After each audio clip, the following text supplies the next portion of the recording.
حم تنزيل الكتاب من الله العزيز العليم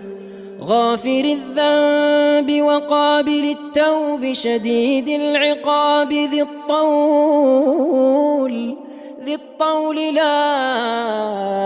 إله إلا هو إليه المصير ما يجادل في آيات الله إلا الذين كفروا فلا يغررك تقلبهم في البلاد كذبت قبلهم قوم نوح والأحزاب من